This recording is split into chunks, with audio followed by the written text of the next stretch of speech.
The sound of shattering glass echoed through the marble lobby of Whitmore Industries like a gunshot, followed by the kind of silence that makes your stomach drop. Victoria Whitmore's Hermaid tilde diaresis heels clicked against the polished floor as she surveyed the mess of coffee staining her Italian leather briefcase, documents scattered like fallen leaves, and her $300 silk blouse ruined beyond repair. Her face burned with fury as she turned toward the source of her humiliation, an elderly janitor frozen in terror beside his overturned cart, and a young girl clutching a worn backpack, her eyes wide with fear. "Are you kidding me?" Victoria's voice sliced through the air like a blade. "Do you have any idea what you've just done? This briefcase costs more than you probably make in 6 months." The janitor, a man in his 70s with weathered hands and kind eyes, began stammering apologies in broken English. "I'm so sorry, Miss Whitmore. My granddaughter, she just wanted to see where I work. I don't care if she's the Queen of England." Victoria exploded, her perfectly manicured finger pointing accusingly at the trembling child. "You brought a kid to my building? This isn't a daycare center. And look what she's done to my things." The little girl, no more than 8 years old, pressed herself against her grandfather's leg, tears streaming down her face. Her clothes were clean but obviously second-hand, patched in places where loving hands had mended them. She whispered something in Spanish to her grandfather, who gently stroked her hair while his own eyes filled with shame. "Please, Miss Whitmore,"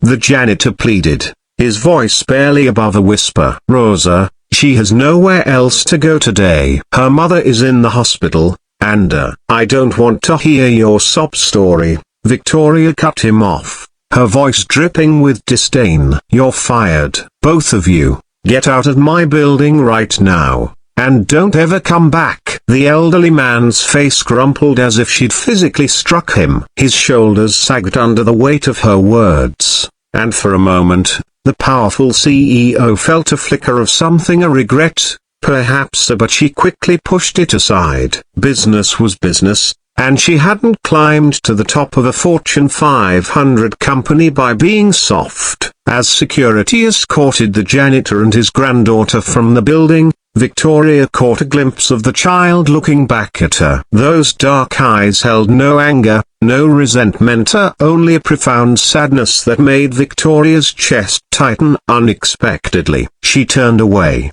focusing instead on her ruined briefcase and the whispered conversations of her employees who had witnessed the scene. That was 3 years ago, and Victoria had long forgotten about the incident. Her company had grown even more successful, her personal wealth had doubled, and she'd moved into a penthouse that overlooked the city like a queen surveying her kingdom. She had everything money could buy except perhaps the one thing she'd never thought she needed: genuine human connection. The diagnosis came on a Tuesday morning in March, delivered by Dr. Patterson with the kind of clinical detachment that made Victoria appreciate directness for the first time in her life. Pancreatic cancer, stage 4, 6 months to live if she was lucky. The irony wasn't lost on her, as she who had spent her entire life controlling every variable, manipulating every outcome, was powerless against the rebellion of her own cells.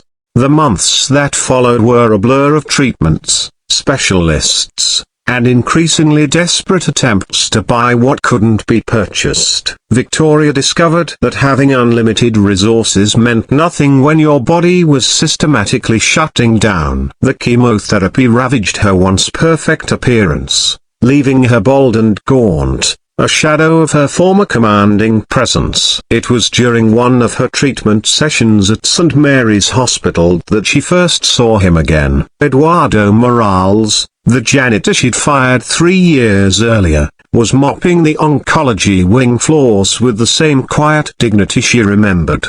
He'd aged considerably, his hair whiter, his movements slower, but his eyes still held that same gentle kindness that had annoyed her so much before. Their eyes met across the sterile hallway, and for a moment, Time stood still. Victoria expected to see hatred, satisfaction even, at her obvious suffering. Instead, Eduardo's face filled with genuine concern and what looked almost like compassion. "Miss Whitmore," he said quietly, setting down his mop. "I heard about your illness. I'm very sorry." The simple humanity of his words broke something inside her that had been frozen for years. This man, whom she'd humiliated and destroyed financially, was offering her sympathy. Victoria tried to speak, but the words caught in her throat like thorns. Over the following weeks, as Victoria's condition deteriorated, she began to notice Eduardo everywhere in the hospital. He was always there emptying trash cans, cleaning windows, mopping floors, but more than that, he was present for the patients in ways that went far beyond his job description. She watched him hold the hand of an elderly woman during her treatment, help a young father practice reading to his sick child, and somehow always appear with tissues when someone was crying.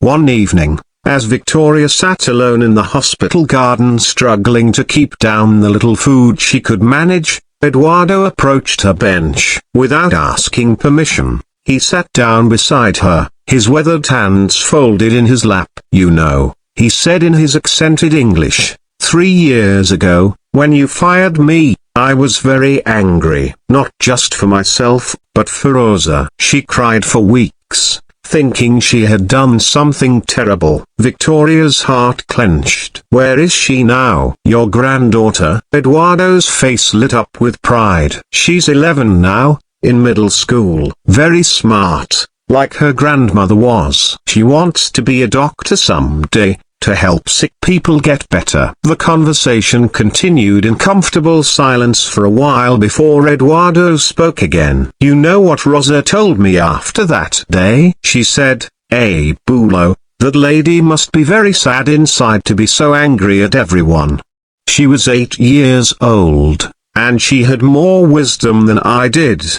Victoria felt tears sliding down her cheeks. So when had she become someone who cried? "Eduardo, what I did to you was unforgivable. You needed the job, and I took it away over something so trivial. We forgave you long ago," Eduardo said simply. Holding on to anger is like drinking poison and expecting the other person to get sick. As Victoria's condition worsened, something extraordinary began to happen. Eduardo started staying after his shifts ended, sitting with her during their long, frightening nights when sleep wouldn't come.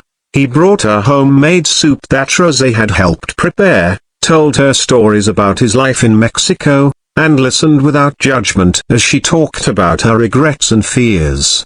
When Victoria could no longer afford the private room or her insurance had limits even her wealth couldn't extend forever, Eduardo somehow arranged for her to have a bed near the window in the shared ward. When she was too weak to hold a book, he read to her. When the pain was unbearable, he held her hand and hummed lullabies his wife had sung to their children. Rosa started visiting too, bringing drawings and homework to do quietly beside Victoria's bed. The child had grown into a beautiful, compassionate girl who treated Victoria not as the monster who had ruined her family, but as someone deserving of love and care. She would chatter about school, her dreams of medical school, and the volunteer work she did reading to younger children at the local library.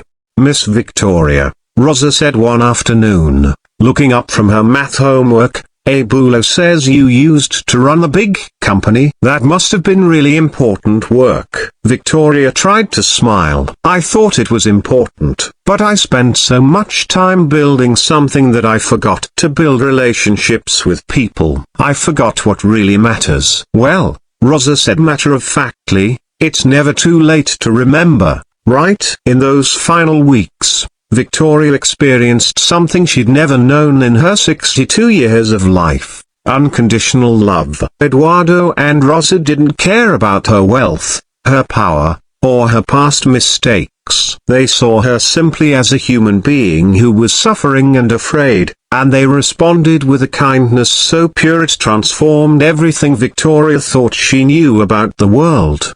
When the end came, it was Eduardo who held her hand and Rosa who sang softly in Spanish, their voices creating a cocoon of love around her final moments. Victoria's last coherent thought was a profound gratitude that she'd been given the chance to experience true human goodness before it was too late.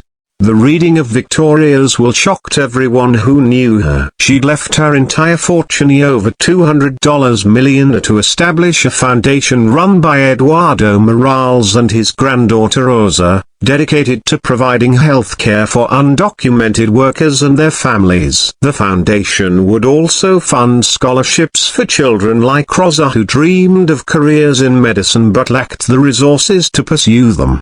Eduardo kept working as a janitor by choice, but now he also oversaw a foundation that would touch thousands of lives. Rosa, true to her childhood dream, became a pediatric oncologist, dedicating her career to bringing the same compassion to sick children that her grandfather had brought to a dying CEO who had once been his enemy. Sometimes, the greatest acts of redemption come not from grand gestures, but from the quiet dignity of ordinary people who choose love over hatred, forgiveness over vengeance, and compassion over indifference. In the end, Victoria Whitmore discovered that the richest life isn't measured in dollars and achievements, but in the connections we make and the love we both give and receive. And sometimes, if we're very lucky, we get a second chance to learn what really matters, even if it comes at the very end.